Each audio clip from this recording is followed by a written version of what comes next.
Foundation, shin splints, crosscourts, and Ask Barb, coming up on helpmysquashgame.com.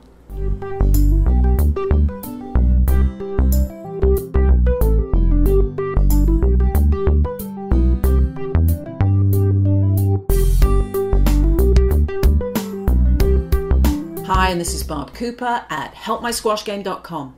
And I first want to talk to you about laying a foundation of fitness. For those recreational players who've never been in the gym and started to work out other than on the squash court, I want you to think about doing some aerobic training in the gym. And when you start to do that sort of stuff, you have to lay a foundation. One of the best books I found for this is the Wharton's cardio fitness book. It's written by Jim and Phil Wharton. And what he does there is he lays out from week one exactly what you want to do in terms of training. And I'll give you a little idea. He's talking about 15 minutes a day, easy training. Now everybody can do that, but if you follow this method, then slowly you will build up week after week after week to something where you're really adding to your squash game because you're getting fitter and fitter outside of the court. I found this wonderful stretching book, and it's written by the Whartons. It's active isolated stretching techniques, and there is a fantastic one for the shin. Check this stretch out. So here you are sitting on the ground. Keep one leg straight, bend the other leg across and bring it over. And what you're trying to do is you're trying to use the hand that's on your foot to press down and activate the stretch in the front of your leg. So here you're trying to get that muscle to loosen up and stretch by using the pressure on my right hand on my left foot. Now let's start talking about crosscourts. And I flushed this out again in much more detail on Play Better Squash. But I want you to consider what a crosscourt has to do.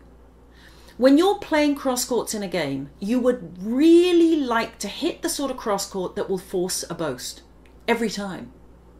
So every time you play your crosscourt and it doesn't force a boast, in my world it's not quite good enough. Now there are lots of ways you can practice this. And the first one is to be on court warming up with your partner where you hit one straight, one crosscourt to them. If they let the ball go and they hit a boast out of it, you know you've done really well. Take that as an idea and progress with it.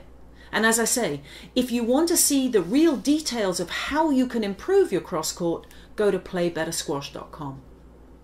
And now it's time for Ask Barb. And I have a great question from Andrew. Hi Barb, I've got a question for you.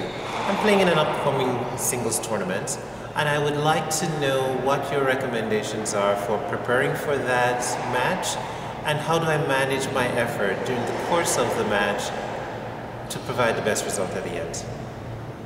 Great question, Andrew. And this is how I would go in and approach it. First of all, I would always play to your strengths. So if you are somebody who is very fit, then you can extend the rallies. If you're somebody who is not quite so fit, then make sure that you're hitting winners or at least keeping the rally short.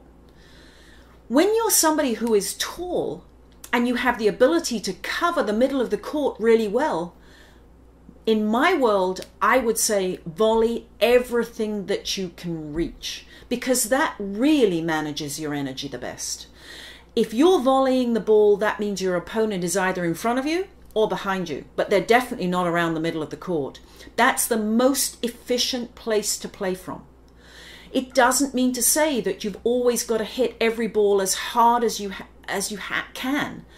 What you've got to do is hit it at an effective speed that keeps your opponent on the run, and often it's worth hitting the ball slowly to drag them up to the front of the court, because when they get there, they have to put on all the pace themselves. So for you, I would consider how tall you are, how long you can, how much your reach is, and I would exploit that every time you can. That, I would guarantee, would give you a really great result. This is Barb Cooper from helpmysquashgame.com, signing off. See you next show.